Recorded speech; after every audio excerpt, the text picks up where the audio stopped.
Well, hello, Aquarius rising. I'm Britten LaRue. This is Scopes Unshamed for August 2026. How are you doing? So, July was a big month. July was a big month, and a lot got set in motion. So, one of the things that I would invite you to do here at the beginning of August is sit back and do a little accounting around, what was July for you? Especially like what were the themes? If you were to think about just categories of your life, like relationships, thoughts, money, uh, passions and interests, people, what were the things that were like repeated, like the themes, the patterns? What did you notice? Because whatever was coming up is going to be repeating over the months to come in new form. That was the beginning of a story that's repeating. And the more you understand what the themes are that you're living right now and the story that you're living, the song that you're living in your life, the more you can grow skill in feeling like you are asking the right questions. You are looking for the clues in the right places. Like it's not that you can control it or manage it all. It's just that you feel like you're collaborating with the cosmos and what's going on in your life. So if you have some space to do that with like a person who wants to play with you that way and they want to share with you what their themes were, you could share with each other through dialogue. Or maybe you want to put it in a journal, or maybe you want to reflect on it when you're on the go. But I think it would be really, really helpful to do that. So, August is going to be a continuation of a lot of these themes. And there may also be some new topics that start to come up in a big way. So, the big thing in August is that we have two eclipses. When it comes to eclipses, we always have two or three, and they happen every 6 months.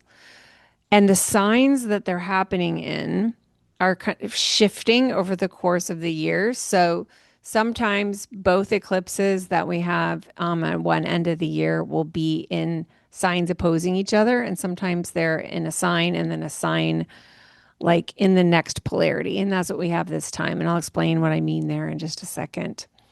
So, when we're looking at eclipse seasons, we're looking not just to dates, we're looking at the whole 2 week window between eclipses because that window is often when things are happening, things that show up that want our attention. When we have eclipses, something is being played with around light. What had been obscured is now being made visible. And so it's like something is getting illuminated, and you can't unsee what you now see.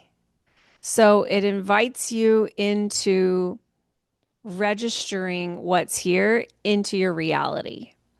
So it's requiring like new eyes and a new way of thinking about yourself and the world in order to metabolize and integrate what's happening. So I would say that, the tricky thing about eclipses is like you can't make it go away. Like, and you're usually being shown what was already there. You just didn't see it. So it's just like this was going to be happening whether I was going to be noticing it or not. Coll- Collectively, absolutely, as much as personally. Like this is happening in our culture, but we just weren't talking about it. And now, surprise, things have come forward and now we're all talking about it. It's that energy, but that can also happen in your personal life. And so, what is often wanted, I think, for eclipses is for us to really reflect on how we want to participate in conditions such as these in the ways that will be the most liberating, the most wise, the most expansive, the most nourishing for ourselves and for the people around us, while also staying very honest with what is here and still participating with it. So, a lot of what's helpful at this time is a practice of sitting back and observing and letting yourself take in information before reacting, before having to make a choice, having to pathologize, having to take action, having to fix. Like the more padding you can give yourself to not get caught up in groupthink, not to get caught up in like a collective wave of emotion that has you kind of forgetting yourself and forgetting your own internal compass, forgetting your own inner voice that has lots of wise information for you, the more you can come out the other side of the eclipses and feel really good about like, I showed up to it and I showed up skillfully. And I'm always interested in like where the skill is, because where there is skill to grow is where we can feel agency and authority in our lives. So that's the way I'm going to talk to you about always what the horoscope is. Unshaming the fact that you've never been through a person who's lived through this before. So this is your first time at moving through whatever is coming up. Now, you have Leo in your seventh house of one-on-one relationships. There's a lot going on in Leo right now for you. This month, we're going to have Mercury there, no longer retrograde in Cancer. Yay. That's a bonus. We're going to have the sun moving through Leo, sun in its own sign. Jupiter is now in Leo after having been in Cancer for a year. And then the moon is going to come in for that new moon on the 12th of August, the first eclipse. It's a solar eclipse because the moon will be between us and the sun, eclipsing the sun. So, one on one partnerships is a really big deal in our chart. It's this house that's opposite your first house, where your Aquarius rising. Leo is the polar sign of Aquarius. Aquarius is you. It's you in the world, you moving through the world, you on your path, you making choices to show up to your path in the most you way possible, unshamed. The seventh house is a natural polarity because it's a house that has to do with us relative to other people, us relative to our loved ones. This isn't like our groups of friends. This is our one-on-one relationships, the ones that really matter, the one where we really make agreements with people, legal agreements, but also energetic agreements where it's like, I agree to show up this way, you agree to show up that way. And often when times are difficult in our seventh house, it's when our relationships really need to update because the things that we agreed to in our younger self form, and the other person was in their younger self. And whatever we agreed to is no longer actually in affinity with us, with who we're becoming in present time. So it doesn't mean breakups necessarily, though it can. It often means what is necessary right now. I am seeing it to be true that my relationship needs to update, that both of us are not in present time in our relationship, and I want to be in present time. What does it mean to be in present time?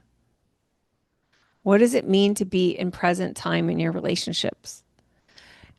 A lot of that means you're not showing up in the patterns, the behaviors, the ways of doing things that like were tied and tethered to an identity you had about yourself, an identity you had about the other person, and vice versa, where everybody feels sort of like they have to keep playing a role of who they used to be and they can't be who they are now. So, updating to present time is to show up as who you are now with your partner.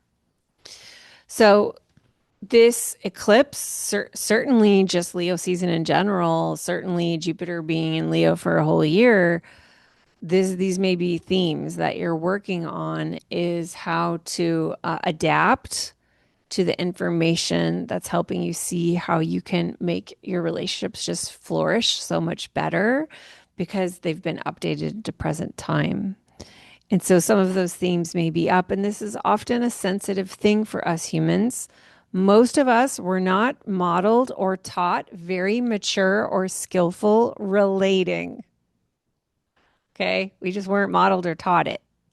So we're all learning how to be more skillful and wise in the seventh house. And so some of those themes just may be really up for you in the month of August. And they may already be up for you ever since Jupiter went in there and ever since Leo season started. Okay, so then we have that eclipse window until the 28th when we have the second eclipse, which is going to now be sun will be in Virgo. It's a full moon, so the moon will be in Pisces. So the energy will be different because we're in a different sign polarity activation for this eclipse. This is part of the Virgo Pisces eclipses that we've been having for a while now. This is the second to last one.